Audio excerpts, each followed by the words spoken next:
안녕하세요. 김밥집을 운영하고 있는 40대 여성입니다. 해가 뜨기도 전 일어나 가게의 문을 여는 건 매우 고되고 피곤한 일인데요. 그럼에도 무능한 상사 밑에서 스트레스를 받으며 일하는 것에 비하면 아무것도 아닌 것 같아요. 어찌되었던 자영업은 저만 잘하면 되는 거지만 무능한 상사는 저 혼자 잘한다고 해결되는 문제가 아니잖아요. 한 차례 힘겨운 사회생활을 겪고 나니 김밥집을 운영할 수 있는 현재가 얼마나 감사한 일인지 느껴지게 되네요. 기억이 나지 않을 만큼 어릴 적부터 어머니는 꼭 두새벽부터 일어나 김밥을 마셨어요.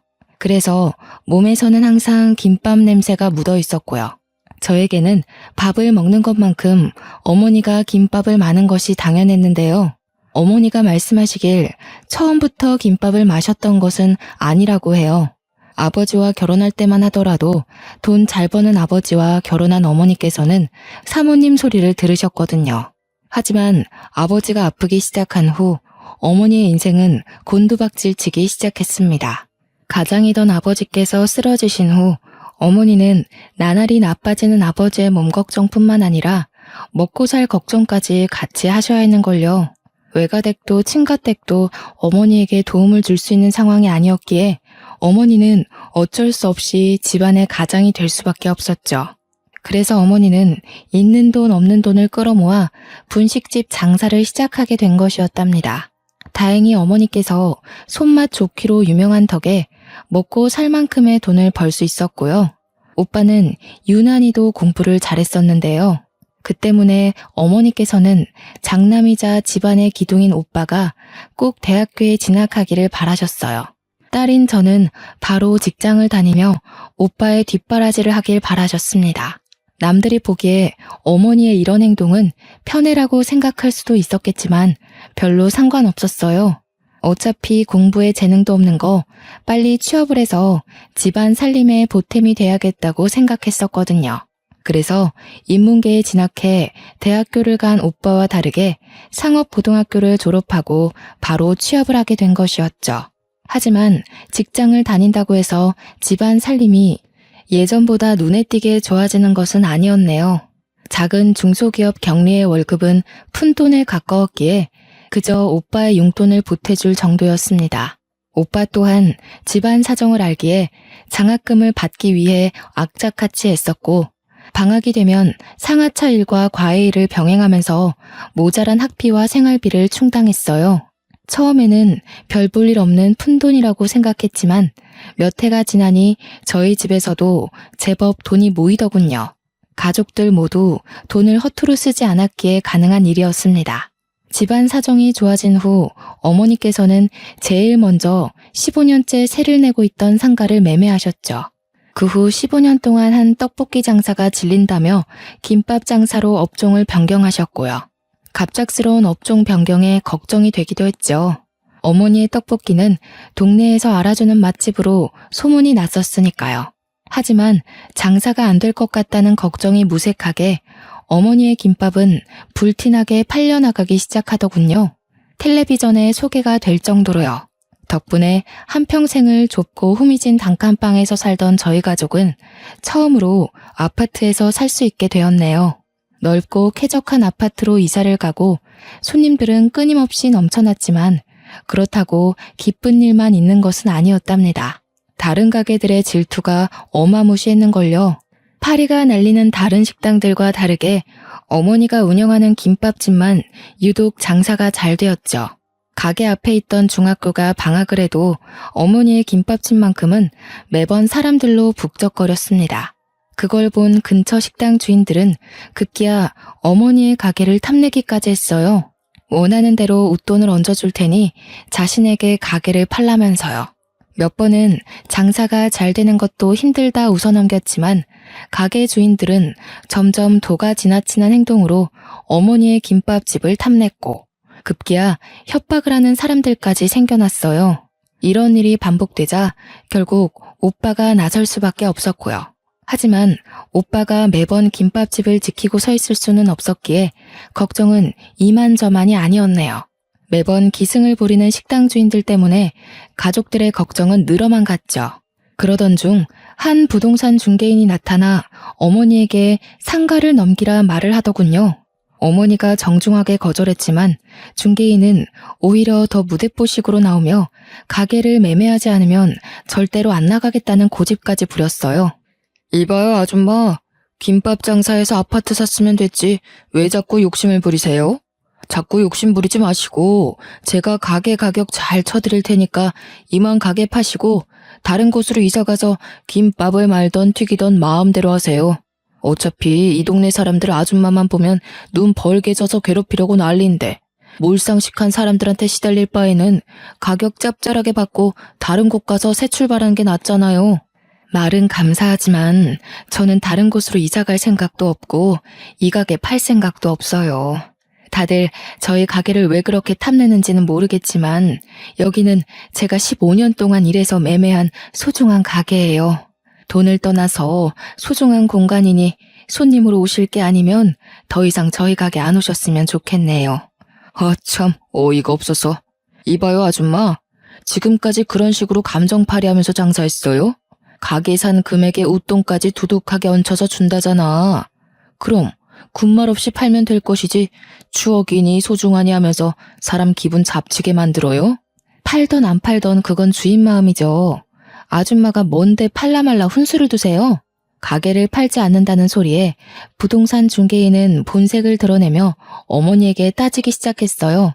보다 못해 나서자 부동산 중개인은 헛웃음까지 뱉으며 오히려 저희 모녀를 돈에 미친 사람으로 몰고 갔고요. 정작 몰상식한 사람은 남의 가게에 함부로 들어온 자신인데 말이에요. 좀만 있으면 돈이라도 더 받을 수 있을 것 같아서 계속 버티고 서 있나 본데 아줌마 정신 차려요. 여기서 가격 이만큼 더 쳐줄 수 있는 사람 나밖에 없어요. 지금이야 장사 잘 되니까 주변에서 파리만 쫓던 주인들이 들락날락거리면서 얼마나 파네 마네 하겠지. 근데 그거 얼마나 깔 것 같은데요? 콧대 높아져서 돈 더 받으려고 배짱 부리나 본데 거품 꺼져봐. 누가 이 코딱지만한 가게 쳐다나 보나. 그러니까 거품 빠질 코딱지만한 가게를 왜 그렇게 살려고 하시냐고요. 아무리 자리가 좋아도 주인이 싫다고 하면 그만 아닌가요? 저희는 웃돈이 아니라 억만금을 가져다 준다고 해도 이 가게 팔 생각 없으니까 당장 나가세요. 이봐요, 아가씨. 내가 아가씨 엄마 버린 사람인데 어디다 대고 나가라 말아야. 이 동네에서 나한테 밉보이면 살기 힘들 텐데. 아가씨 자신이 있어? 먼저 몰상식하게 나온 분이 누구신데요? 경찰서에서 주무시고 싶으시면 더 해보세요. 저희도 영업방해로 신고하면 그만이에요. 경찰 이야기까지 나왔지만 부동산 중개인은 협박까지 하며 끈질기게도 버티고 있더군요. 부동산 중개인과의 실랑이는 오빠가 김밥집에 온 이후에야 정리가 되었습니다. 그런데 한 달이 지나고 나니 부동산 중개인도 주변 가게 주인들도 왜 그렇게 저희 가게를 탐냈는지 알겠더라고요. 저희 가게 바로 앞에는 대규모의 아파트가 들어설 계획이었거든요. 실랑이를 벌인 후에도 부동산 중개인은 지치지도 않고 가게를 찾아와 행패를 부렸어요. 어머니께서는 같은 동네에서 얼굴을 마주보며 살아야 했기에 좋게 좋게 끝내려고 하셨지만 부동산 중개인의 괴롭힘은 도를 넘어섰고 참다 못해 경찰을 부르게 되었죠. 아무리 저희 가게에 탐나도 경찰서에 잡혀가는 것은 무서웠는지 가게 안으로 들어오기만 하면 경찰을 부르니 더 이상 저희 가게로 발걸음을 안 하더군요. 덕분에 부동산 중개인 때문에 골머리를 썩던 어머니께서는 편하게 일을 할 수 있었어요. 어머니의 가게의 소란이 다 정리되었을 때쯤 또 다른 문제가 찾아왔습니다.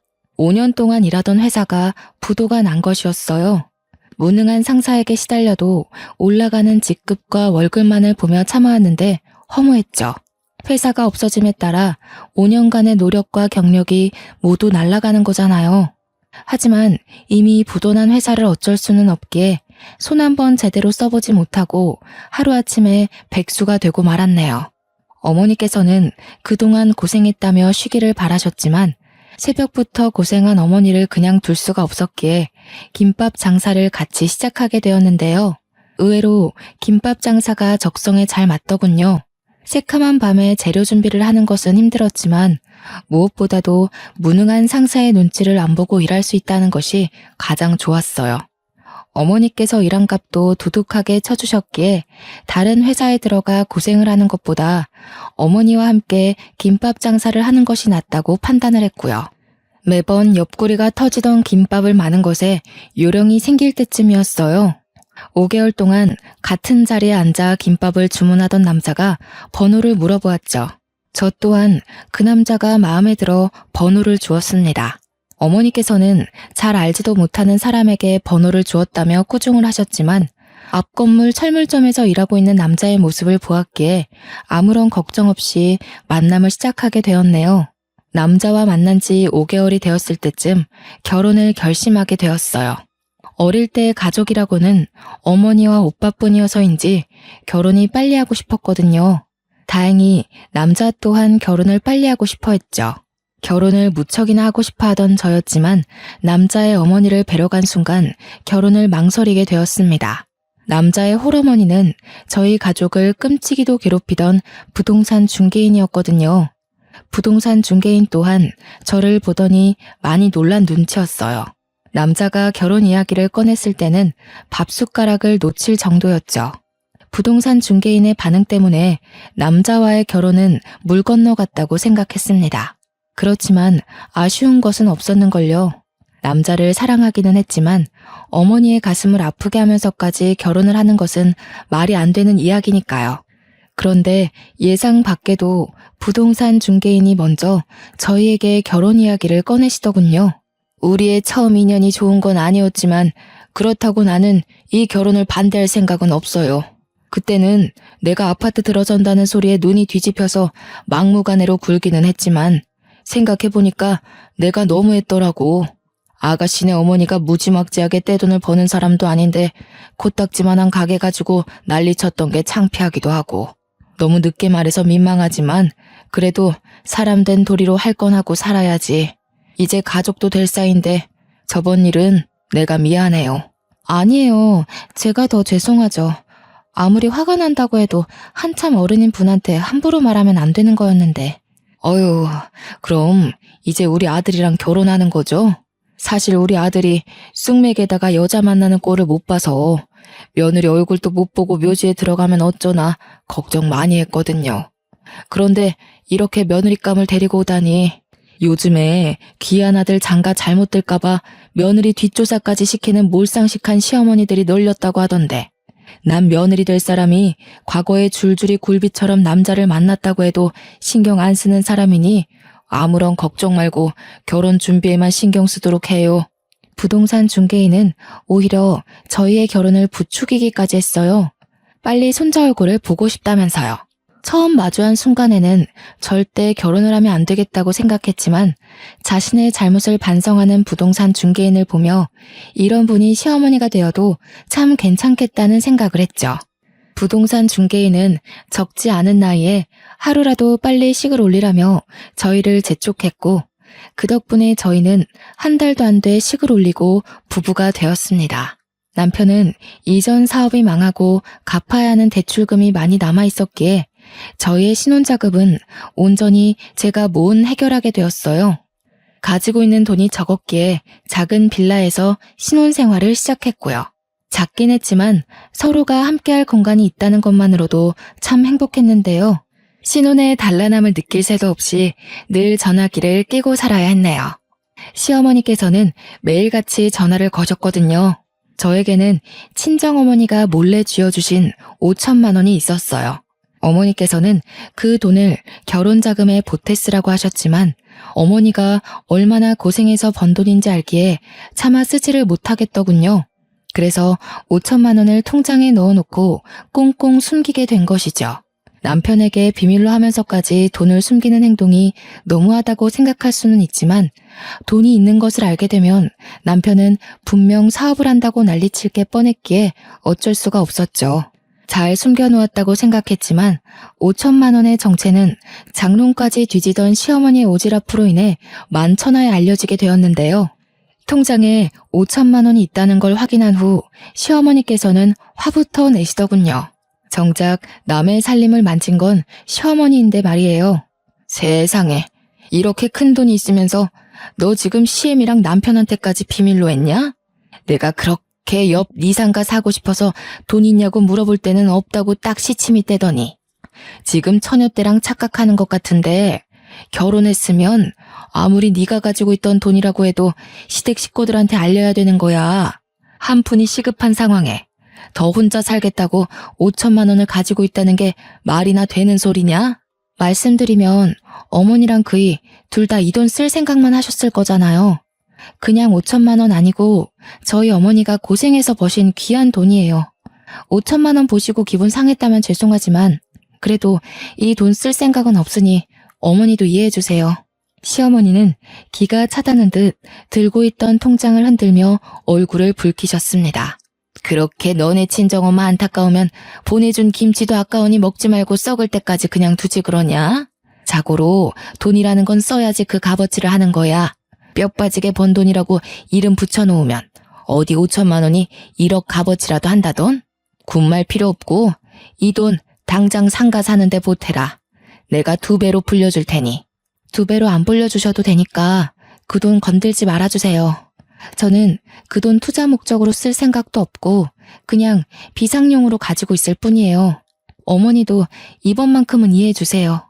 안 그래도 그 일하던 거 그만두고 사업을 한 해 만에 하면서 헛바람 들어있는데 비상금이라도 없으면 저희 허리띠 졸라매야 한다고요.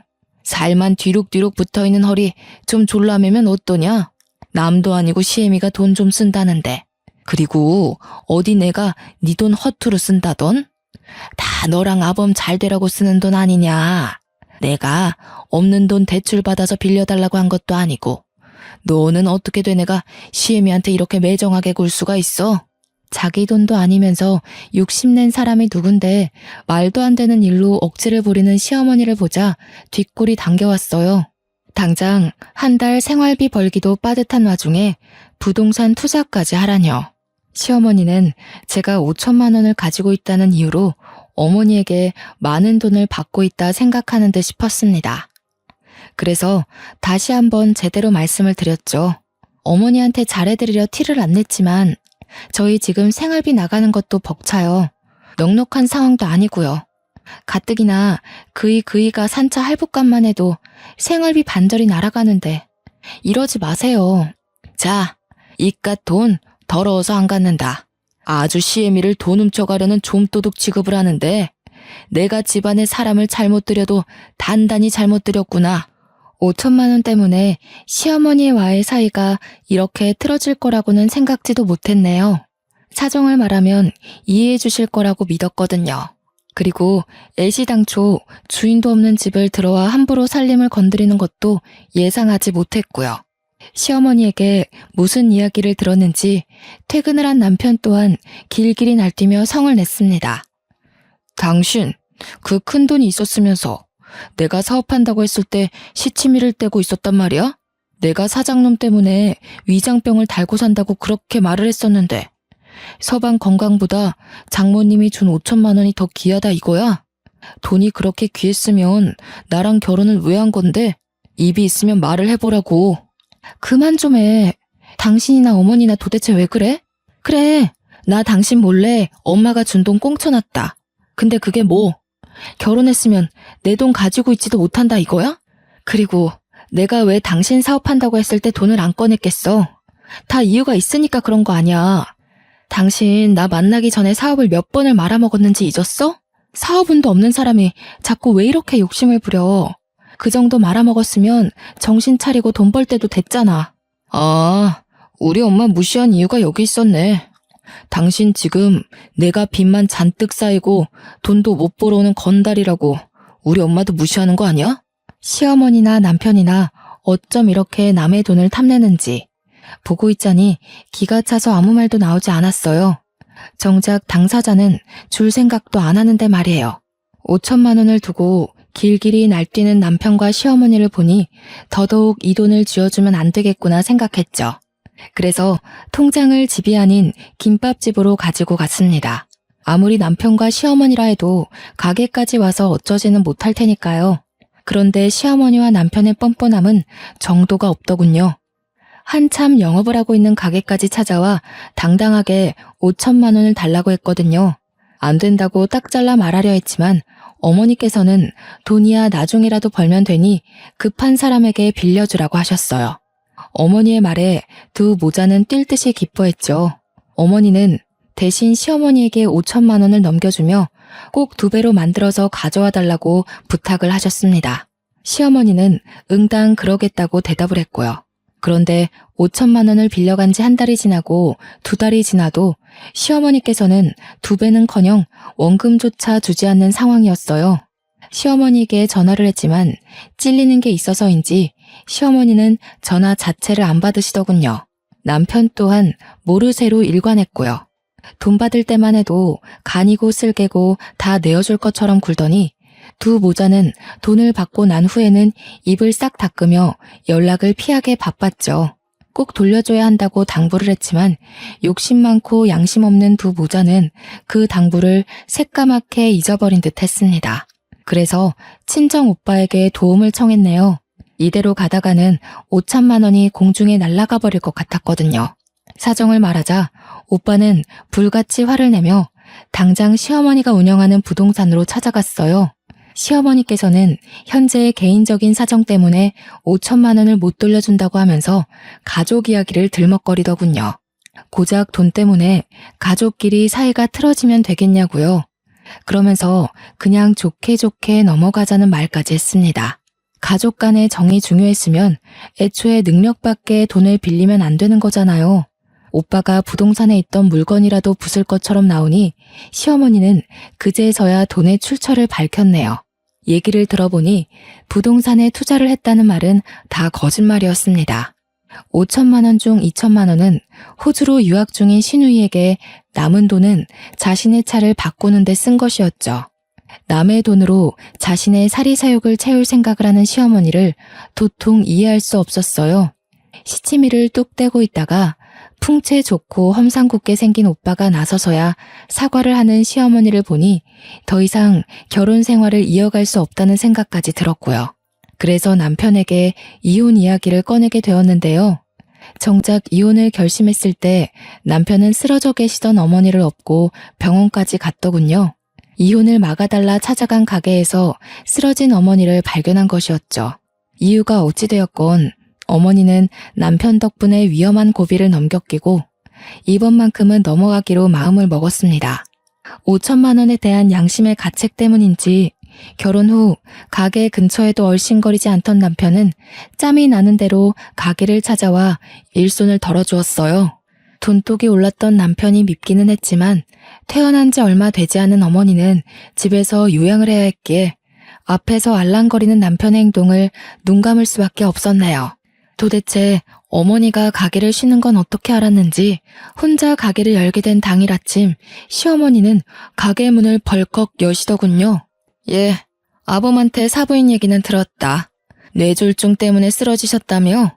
한평생 쉬지도 못하고 일만 하셨으면 그럴 만도 하다. 사부인께서도 이제 쉴 때도 되셨지. 사부인 그만두면 제일 먼저 이 가게가 공실이 될 텐데. 아무튼 정든 가게라고 해도 먹고 살 궁리는 해야지. 보니까 아파트가 들어서인지 이 동네 상가 가격이 많이 올랐더구나. 못해도 2배는 더 받을 수 있겠어. 지금 당장은 아쉽겠지만 가게는 당장 팔아서 돈부터 마련하고 김밥 장사는 어디서 다시 시작할지 같이 알아보자꾸나. 몇 억이 올라도 이 가게는 절대 안 팔 거예요.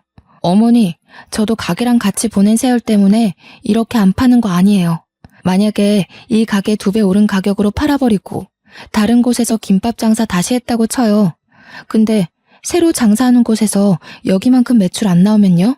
저는요, 괜히 눈앞에 있는 금덩이 때문에 위험천만한 도박 같은 거 안 하고 싶어요. 그러니까 어머니도 괜한 소리 하지 마시고 되도록 저번에 빌려드렸던 5천만 원 빨리 갚아주세요. 친정엄마도 아프신 마당에 저도 더 이상은 어머니 사정 못 받으려요. 너는 시애미가 굶어 죽게 생겼다는데 5천만 원 갚으라는 얘기가 나오던? 아무리 시댁이라지만 너는 정말 너무한 거 아니냐? 내가 네 돈 떼먹고 도망간 것도 아니고 맨날 할 줄 아는 거야 김밥 많은 게 없으니 이리 돈 벌 줄을 모르지. 벽 보고 얘기한다고 해도 너랑 얘기하는 것보다는 나을 게다. 뭘 알아들어야 얘기를 하던 말던 하지. 다행히도 시어머니는 전처럼 막무가내로 굴지는 않았습니다. 스스로도 5천만 원 때문에 걸리는 게 있으셨던 것이죠. 시어머니가 돌아가신 후 가게 안은 여느 때와 마찬가지로 손님들이 넘쳐났어요. 평소와 다르지는 않았지만 어머니 없이 가게를 혼자 운영하려니 힘이 붙이더라고요. 마침 철물점 장사가 안 돼 쉬고 있는 남편이 생각나더군요. 일도 없는데 혼자서 놀게 두는 것보다 옆에서 일을 돕게 하면 좋을 거잖아요. 그래서 남편을 불렀죠. 다행히 남편과 호흡이 잘 맞았기에 큰 무리 없이 일을 할 수 있었네요. 제가 김밥을 마는 동안 남편은 손님들에게 반찬과 물을 가져다 주었고 손님이 가신 후에는 테이블까지 깨끗하게 정리해 주었어요. 어머니와 일할 때와 비교하면 당연히 부족하기는 했지만 그래도 남편과 호흡이 척척 맞았기 때문에 힘든 줄 모르고 일할 수 있었는걸요. 남편 또한 철물점에서 일할 때보다 돈이 더 잘 벌린다며 기뻐했고요. 수익이 늘어나자 욕심이 생긴 저희 부부는 영업시간을 더 늘리기까지 했는데요. 일하는 시간이 늘어나다 보니 손목이 버티지 못하고 고장이 났어요. 손목이 망가지면 일 자체를 할 수 없기에 가게를 접고 당장 병원부터 달려갔죠. 예상한 대로 병원에서는 손목을 많이 사용하여 인대가 늘어났다고 하더라고요. 의사는 손목이 더 악화될 수 있으니 조심하라는 말까지 했습니다. 하지만 당장 먹고 살기 위해서 아예 가게 문을 닫을 수는 없었어요. 그래서 영업시간을 내리기로 했죠. 병원을 다녀와 보니 한 학생은 가게 앞에 서 있었어요. 고등학생 정도 돼 보이는 남자 학생은 딱 봐도 돈이 없는 것 같았습니다. 손에 1,000원을 들고 가게 앞을 서성이는 학생을 보자 아주 어릴 적 배고플 때 생각이 났죠. 김밥을 먹고 가라고 하자 학생은 당황한 눈치였어요. 계속 사양하는 학생을 데리고 가 김밥을 주자 감사하다며 인사까지 하더군요. 다 먹은 후에는 자기가 가지고 있던 1,000원까지 주었습니다. 그 후에도 학생은 단골이 되어 종종 저희 가게를 찾아왔어요. 학생에게 저는 늘 1,000원만 받았고요. 시간이 지나고 남편은 철물점에서 일하던 것을 접고 같이 가게를 운영하게 되었어요. 괜히 철물점에 가서 시간만 때우고 돈을 벌지 못할 바에는 같이 일하는 것이 100번이고 1000번이고 나았기 때문에 동업을 시작했는데요. 같이 일한 지 1년쯤 지났을 때 남편은 불만을 털어놓았어요. 남편은 수익의 일정량을 어머니에게 드리는 것이 마음에 들지 않았던 것이었죠. 돈도 적당히 받아가셔야지. 장모님은 눈치도 없으시대? 나이도 많이 드셨으면서 돈을 쓰면 얼마나 쓴다고. 계속해서 가게에서 나오는 돈을 가져가시냐고. 형님도 그래. 대기업에 취업도 한 마당에 사람이 왜 그렇게 야박해? 뻔히 우리 먹고 사는 거 빠듯한 거 알면서 우리 대신 어머니한테 생활비라도 드려야 되는 거 아니야? 남편이 억울할 수 있다는 건 충분히 이해를 했지만 그래도 좀 너무하다는 생각이 들긴 했네요. 지금까지 저희 어머니가 운영하는 가게에서 월세도 내지 않고 한 달에 몇백만 원에서 많게는 수천만 원씩 가져가는데 그중에 100만 원을 못 드리다뇨. 그래서 남편에게 다시 이야기를 했죠. 당신이 가게 일 잘 도와주고 일도 열심히 하는 건 알지만 우리가 한 달에 가져가는 돈이 얼마인데 못해도 400씩은 가져가는데 엄마한테 생활비도 못 줘? 게다가 여기 엄마 가게라 우리 월세도 안 내고 위치 좋은 곳에서 장사하잖아. 내가 엄마한테 있는 돈을 다 갖다 바치는 것도 아닌데 이 정도는 이해해줘. 이해 좋아하네. 장사 안 하면 끝난 거지 뭘 이해를 해. 그리고 막말로 우리가 가게 영업 안 했으면 어디 이 가게 손님이라도 왔겠어? 바로 팔이 꼬이고 말지. 우리가 장모님한테 돈을 드리는 게 아니라 장모님이 우리한테 돈을 줘야 하는 거라고. 어머니 아니었으면 우리 지금도 당신이 벌어오는 쥐꼬리만한 월급 가지고 입에 풀칠도 못하고 살았어. 제발 양심이라는 게 있어봐. 내가 치사해서 이런 말까진 안 하려고 했는데 어머니 아직도 빌려간 5천만 원 다 안 갚으셨잖아. 5천만 원 이야기가 나오자 남편은 몹시 언짢아 했어요. 그러면서 어머니는 혼자 사시니 낡은 빌라로 이사를 와도 상관없지 않냐는 말까지 했죠. 애초에 그 아파트는 오빠가 결혼 후 어머니와 같이 살기 위해 구매한 집이었어요. 처음부터 어머니를 모시고 살지도 않는 제가 그 아파트를 탐낼 권리 같은 건 없었던 거였죠. 남편과 냉전을 한 후였어요. 동네 주민들을 통해서 학교가 없어진다는 이야기를 듣게 되었죠. 아무리 근처 회사를 다니는 직장인들이 많이 온다고 해도 대부분의 수입은 학교를 다니는 학생들의 지갑에서 나왔기 때문에 걱정부터 되더군요. 학교가 없어진다면 자연스럽게 매출부터 줄어들게 될 테니까요. 엎친 데 덮친 격으로 어머니가 살고 있는 아파트 또한 부실 공사로 인해 말이 많이 나왔네요. 사소한 것이라면 넘어가겠지만 아파트는 거실이며 침실이며 가릴 것 없이 천장에서 물이 떨어졌기 때문에 그냥 넘어갈 수 있는 일이 아니었어요. 인부를 불러 수리를 해보기도 했지만 여전히 천장에서는 물이 새어나왔습니다. 상황이 이렇다 보니 저희는 급하게 이사를 결정하게 되었고요. 걱정으로 발만 동동 구르고 있을 때 시어머니는 자진해서 나서더니 자신이 좋은 아파트를 소개해주겠다고 말을 했는데요. 아무리 가족이지만 시어머니에게 오빠와 어머니가 살 아파트를 맡기고 싶지는 않았어요. 5천만 원도 탐내던 분이 더 큰 돈을 탐내실 게 당연한 거잖아요. 그래서 시어머니 몰래 다른 중개인을 찾아다니며 집을 팔려고 했습니다. 하지만 집안에 누수 문제가 있다 보니 아파트를 내놓는 것은 쉽지 않은 일이었어요. 일이 이렇다 보니 어쩔 수 없이 시어머니에게 도움을 청할 수밖에 없었네요. 시어머니는 자신이 비싼 값에 아파트를 팔아 좋은 아파트로 이사를 갈 수 있게 도와준다며 호언장담을 하셨어요. 그런데 시어머니는 저희의 기대를 저버리지 않는 분이셨답니다. 아파트는 물론 가게까지 홀랑 날려먹었거든요. 당장 알거지로 쫓겨나게 생긴 상황 때문인지 어머니께서는 자리에서 일어나지도 못하셨어요. 너무나 갑작스럽게 닥친 일에 저희 남매 또한 넋놓고 망연자실할 수밖에 없었고요. 하물며 오빠는 결혼까지 앞두고 있었기에 상실감을 이루 말할 수가 없었겠죠. 매번 뻔뻔하게 나오던 시어머니도 이번만큼은 자신의 잘못을 알았는지 미안하다며 사과를 하셨습니다. 사기당한 상가 건물과 아파트 또한 자신이 찾아놓겠다며 호언장담을 하셨죠. 저희 남매는 자리에 누워 계신 어머니를 대신해 잠시 지낼 곳을 구하고 어떻게 하면 아파트와 상가 건물을 되찾을 수 있을지 모든 방법을 찾아보았어요. 하지만 안타깝게도 법은 피해자가 아닌 가해자의 편이더라고요. 변호사 또한 사기 중에서도 제일 까다롭고 잡기 어려운 것이 부동산 사기라면서 최선을 다하기는 하겠지만 마음을 비우라고 말을 했습니다. 어머니에게는 상가며 아파트며 어떻게 해서든 되찾을 수 있도록 할 거라며 호언장담을 하기는 했지만 변호사의 말을 들으니 눈앞이 막막하더군요. 전문가까지 두 손 두 발을 다 든 것을 저희 남매가 해결할 수 있는 일이 아닌 거잖아요. 변호사 사무실에 다녀온 후 오빠는 지방으로 장기 출장을 가게 되었는데요. 차마 아무도 없는 낡은 집에 어머니 홀로 있게 할 수는 없었네요.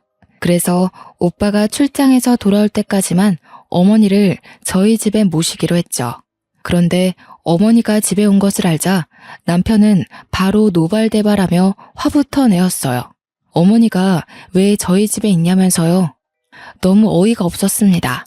애초에 시어머니가 본업에 충실해 일만 제대로 해주셨다면 어머니가 저희 집에 올 일도 없었을 거니까요. 시간이 약이라는 말이 있지만 친정 식구에게는 시간이 독이었습니다. 처음에는 미안한 티라도 내던 시어머니는 시간이 지날수록 오히려 뻔뻔해졌거든요. 아파트와 상가 일을 물어볼 때마다 시어머니는 버럭 소리부터 지르고 보셨고요. 시애미가 이 정도로 빌고 사과했으면 됐지. 어디 감히 부끄러운 줄도 모르고 시애미 일하는 데를 벌컥벌컥 찾아와? 사기꾼한테 아파트랑 상가 넘긴 게 어디 큰 자랑이라도 되던? 그렇게 아파트랑 상가가 소중했으면 팔 생각을 하지 말았어야지. 어머니, 정말 너무하세요. 저희 친정 어머니랑 오빠는 사기당한 것 때문에 근심 걱정이 쌓여서 잠도 제대로 못 자는데 사기당한 게 자랑이라뇨.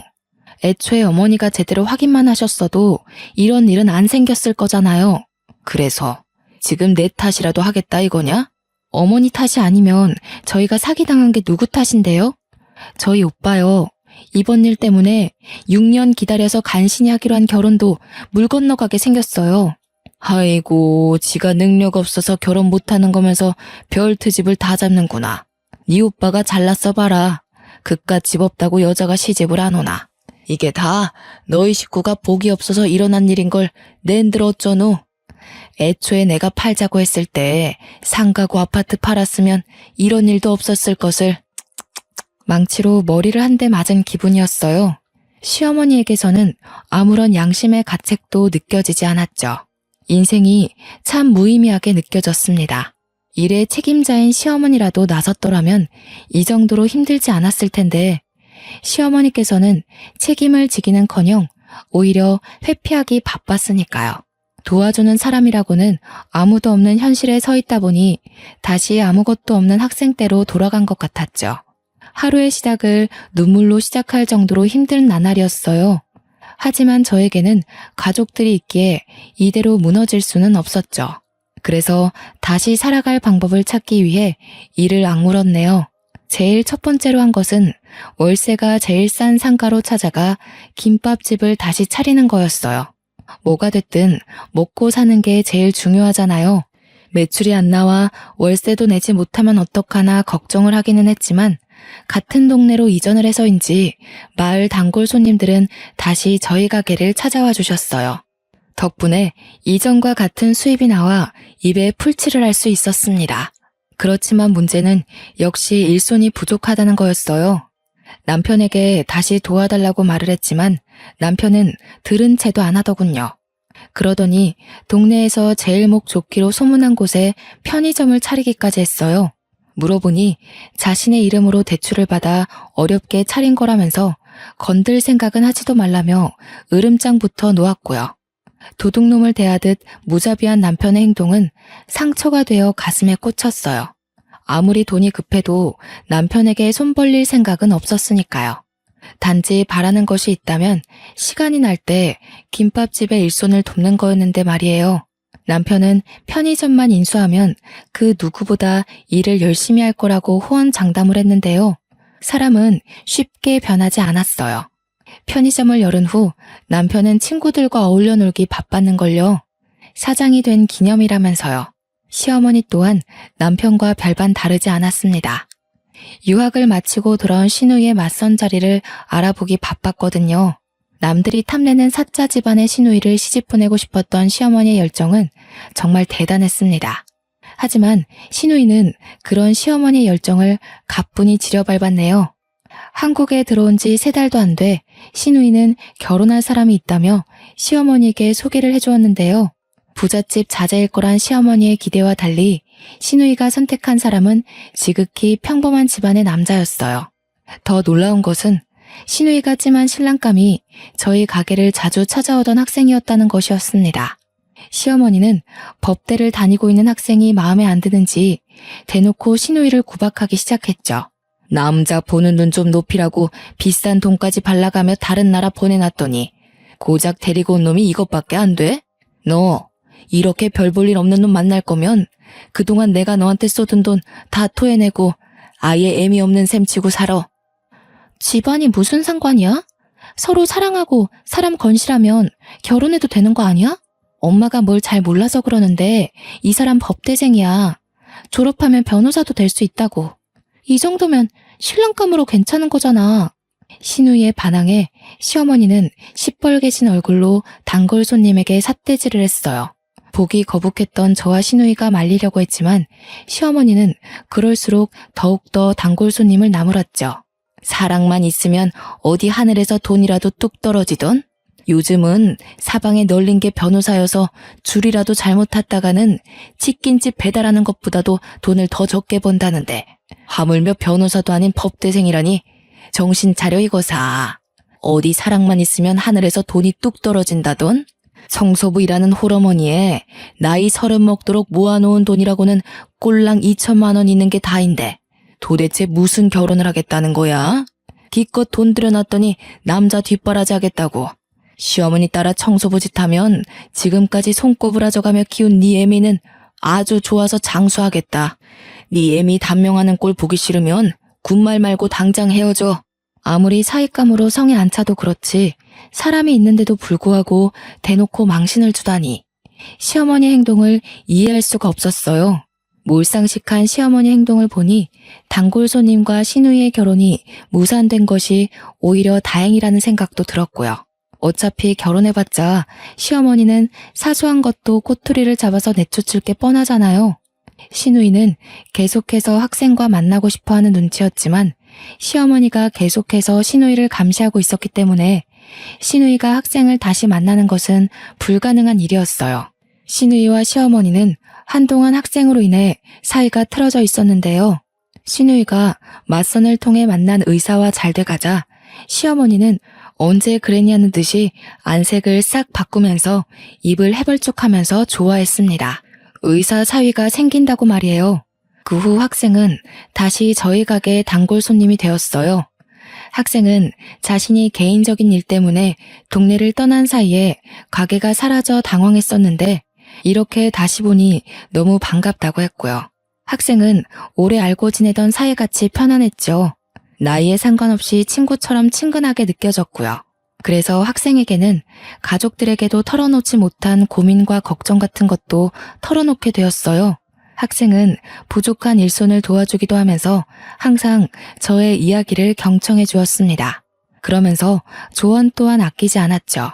시어머니 때문에 가지고 있던 아파트와 상가를 날려 그냥저냥 참고 결혼 생활을 지속 중이라고 말하자 학생은 이혼을 하든 안 하든 시어머니와 남편이 폭언을 할 때면 꼭 녹음을 해놓으라고 하더군요. 이혼할 때 꼭 도움이 될 거라면서 말이에요. 생각해보니 맞는 말이었어요. 이혼을 할지 안 할지 모르지만 그래도 증거를 가지고 있는 것이 유리한 거니까요. 그래서 남편이 폭언을 하는 것도 시어머니가 저희 가족들을 헐뜯는 것도 남김없이 다 녹음을 했죠.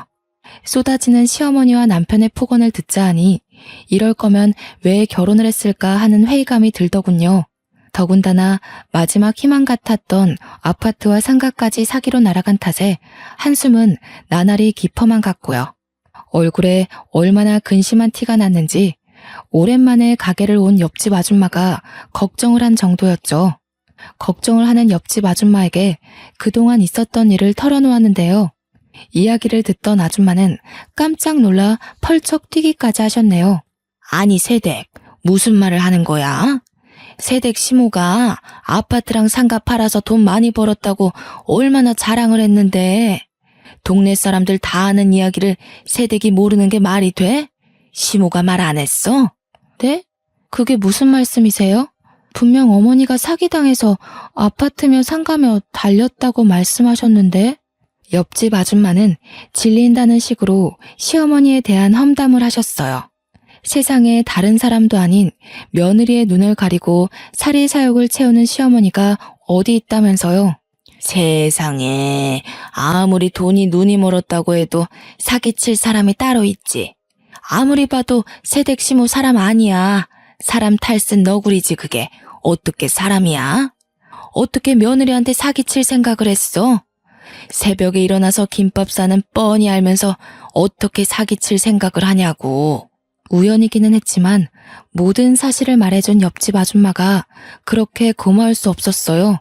옆집 아줌마가 아니면 시어머니가 사기친 것을 죽을 때까지 몰랐을 수도 있잖아요. 한편으로는 다른 동네 주민들에게 배신감이 들기도 했습니다. 뻔히 사정을 알면서도 모른 척하고 있었던 것이니까요. 저의 마음을 알았는지 옆집 아줌마는 대신해서 욕을 해주었어요. 안 그래도 새댁 시어머니가 동네 사람들한테 자꾸 뭘 나눠주더라고. 소고기며 갈비며 쫌생이 저리 가라 하던 양반이 갑자기 왜 저러나. 드디어 큰 돈 벌고 정신이라도 차린 건가 했는데 이제 보니 사람들 입막음 하려고 뇌물 줬던 거야. 아유, 사람이 못된 것도 정도가 있어야지. 이 정도면 마구니도 도망갈 정도라니까. 누굴 탓하겠어요. 5천만 원 뜯기고도 정신 못 차리고 시어머니한테 아파트며 상가며 맡긴 제 잘못이죠. 아주머니 아니었으면 평생 모르고 방 거지처럼 살았을 텐데 감사해요. 세댁, 그런 말 하지 마. 남이 힘들게 벌어놓은 땀으로 소금짓 짓고 살려던 새댁 시어머니가 못된 거지. 그게 어디 새댁 잘못이야? 자꾸 자책하면 못 써. 마음 독하게 먹어야지.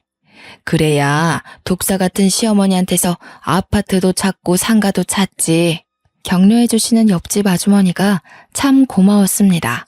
아주머니에게는 그저 가벼운 격려의 인사일 뿐일 수도 있었겠지만 지푸라기라도 잡고 싶은 저에게는 큰 힘이 되었거든요. 옆집 아주머니의 김밥을 싸드린 후 바로 가게의 문을 닫았어요. 그러고는 곧장 시어머니가 있는 부동산으로 찾아갔죠. 결판을 내기 위해서요. 사무실에서 화투를 치고 있던 시어머니는 저를 보고도 코웃음을 쳤고요. 아이고, 돈 버느라 쇠가 빠진 우리 며느님이 여기는 무슨 일로 행차를 다 했네. 장가도 못 가는 오빠랑 병든 닭마냥 픽픽 쓰러지는 친정엄마 입에 밥이라도 넣어주려면 뼈 빠지게 일해야 할 텐데. 어디 김밥 팔아서 이번 생에 건물이나 제대로 올릴 수 있겠어? 어머니, 저희 그의 결혼 허락한 것도 저희 상가 갖고 싶어서 그런 거죠? 그게 아니면 죽기 전까지 싸운 저를 며느리로 받아들일 이유가 없으셨잖아요. 어머니 말씀대로 변호사도 배 굶고 사는 세상에 김밥 말아서 밥 벌어먹고 사는 며느리 뭐가 그렇게 마음에 들어서 결혼을 허락했겠어요? 그래, 너희 상가가 하도 탐이 나서 아들 팔아서 결혼시켰다. 근데 그럼 뭐하냐? 한번 먹어보지도 못하고 남의 손에 홀랑 넘어가 버렸는데. 쓸데없는 소리 하지 말고 우리 아들이랑 계속 같이 살고 싶으면 가서 김밥이나 말아라. 아무리 남의 떡이 탐난다 해도 그렇지 어떻게 다른 사람도 아니고 며느리 등쳐먹을 생각을 하셨어요? 남의 집 떡으로 잔치 벌일 생각도 하시고 어머니 참 대단하세요. 더 길게 말해봤자 제 입만 아플 테니까 지금 말할게요. 어머니가 가져가신 아파트랑 상가 당장 내놓으세요. 아무리 어머니가 밉다고 해도 제 손으로 시어머니 콩밥 먹이고 싶지는 않아요. 그러니까 더 감정 상하기 전에 어머니가 팔아넘긴 아파트랑 상가 다시 돌려주세요.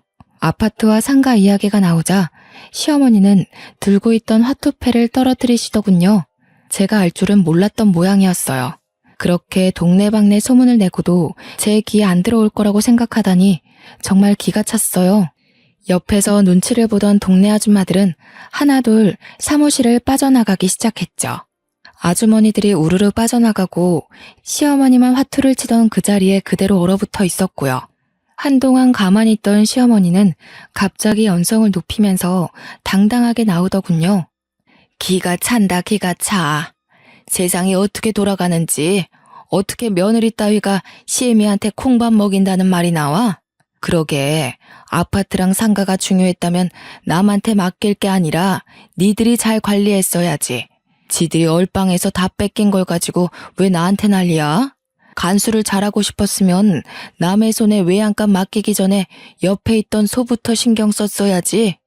시어머니는 저희 가족이 멍청해서 뺏긴 거라며 자신에게는 책임이 없다고 말을 했습니다.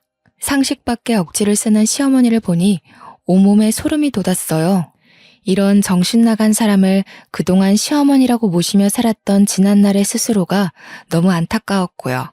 시어머니를 보니 남편이 왜 그렇게 자기 좋을 대로 막무가내식으로 나왔는지 너무 잘 알게 되었네요. 어머니, 참 뻔뻔하시네요. 지금 어머니가 한 행동이 사기인 건 알고 계세요? 부동산 한다는 시어머니가 일처리 대충 해서 아파트며 상가며 꿀꺽할 줄 알았으면 애초에 어머니가 아니라 두 손 달린 아무한테 맡기고 말았죠. 자신의 치부를 들추는 게 수치스러웠는지 시어머니는 벌떡 일어나 손찌검을 하려고까지 하시더라고요. 당하고만 있을 수 없어 손을 붙잡자 시어머니는 완전 이성을 잃은 것처럼 입에 담기고 힘들 욕설로 사무실이 떠내려가라 소리를 지르셨어요. 시어머니는 팔뚝이며 손등이며 가리지 않고 손톱으로 긁으셨는데요. 힘이 빠져갈 때쯤 사무실 문이 열리며 경찰들이 들이닥치더군요. 갑작스러운 상황이 몸싸움하는 것도 멈춘 채 경찰들을 바라보았죠. 그랬더니 경찰들은 다짜고짜 시어머니의 손목에 수갑부터 채웠어요. 너무 당황스러웠는걸요. 순식간에 벌어진 일에 눈만 크게 뜰 때 경찰들 뒤에서 학생이 나왔는데요. 학생은 시어머니를 가리키며 당장 저 사기꾼을 잡아가 달라고 하더군요. 자네 지금 우리 딸이랑 결혼 안 시켜줬다고 이런 식으로 복수를 하나? 법대식이나 다니면서 선량하게 잘 사는 사람 다짜고짜 수갑이나 채우고 자네 그렇게 할 짓이 없나? 당장 이거 놔. 아줌마 지은 죄로 따지면 2박 3일 꼬박 새서 말해도 안 끝나요. 그리고 어이가 없네요. 그동안 사람들 피 같은 돈 뺏어서 등 따시게 딸 자식 유학도 보내고 떵떵거리게 사셨으면서 죄가 없다뇨. 그동안 사람들 등 처먹은 죄 다 모아서 갚는다고 생각으로 구치소 가서도 두 다리 뻗고 자지 마세요. 시어머니는 그대로 경찰서로 가 조사를 받았는데요. 시어머니의 사기 행각이 발각되면서 자연스럽게 학생의 정체도 알게 되었네요. 학생의 어머니 또한 시어머니에게 전세 사기를 당한 사람 중 한 명이었어요. 한평생 청소부 일을 하면서 모은 돈을 잃은 학생의 어머니는 일상적인 생활을 할 수 없을 정도로 힘들어하셨고 그 모습을 보면서 학생은 일부러 신우이에게 접근해 악착같이 증거를 모아 시어머니를 고소할 날만을 기다렸던 거죠. 너무 고맙게도 학생은 자신뿐만 아니라 전세 사기를 당한 사람 모두의 증거를 모아놓았다고 해요. 그 덕분에 저 또한 아파트와 상가를 팔아서 생긴 모든 수익을 돌려받을 수 있게 되었죠. 돈을 모두 돌려받고 나자 이루 말할 수 없을 정도의 벅참과 안도감이 한꺼번에 밀려오더군요. 간신히 낭떠러지에서 살아 돌아온 것 같았습니다. 너무 감사한 마음에 학생에게도 수익금의 일부를 나눠주려고 했지만 학생은 괜찮다며 극구 사양을 했네요. 그 후 시어머니는 사기 혐의로 구속이 되었어요. 남편은 뒤늦게 용서를 빌며 시어머니의 선처를 위해 협조해달라고 부탁을 했고요. 남편은 어떻게든 시어머니의 구속은 막고 싶어 하는 것 같았지만 저는 곧장 남편에게 이혼 신청부터 했네요. 친정 식구들을 무시하고 핍박하는 걸로도 모자라 사기까지 친 시어머니를 도와줄 이유는 없으니까요. 현재 저는 어머니와 함께 새로운 상가를 구해 다시 김밥 가게를 차리게 되었어요. 그리고 어머니는 제가 모시게 되었답니다. 오빠가 결혼을 했거든요. 오빠는 예쁘고 마음씨도 고운 새언니 덕분에 행복한 신혼생활을 보내고 있는 듯해요. 저희 모녀는 넘쳐나는 손님들로 김밥 장사를 하기도 바쁜데요. 얼마 전 옆집 아주머니에게 전해 듣기로 의사와 파혼을 한 시누이는 취업을 해 시어머니가 남겨놓은 빚들을 갚고 있는 중이라네요. 세상 물정 모르고 살던 시누이가 일을 한다는 소리에 가끔 불쌍하다 느껴지기도 하지만 그럴 때마다 시어머니를 떠올리곤 해요. 시어머니는 그 많은 사람들에게 피해를 입히고도 고작 5년의 형량을 받았거든요. 개인적인 소망이 있다면 하루라도 빨리 법이 개정되어 악독한 사람들이 설치지 못하는 세상이 왔으면 좋겠습니다. 그럼 시청자분들은 악독한 사람이 걸리지 않도록 기도하며 저의 사연을 마치도록 할게요. 지금까지 저의 이야기를 들어주셔서 감사합니다.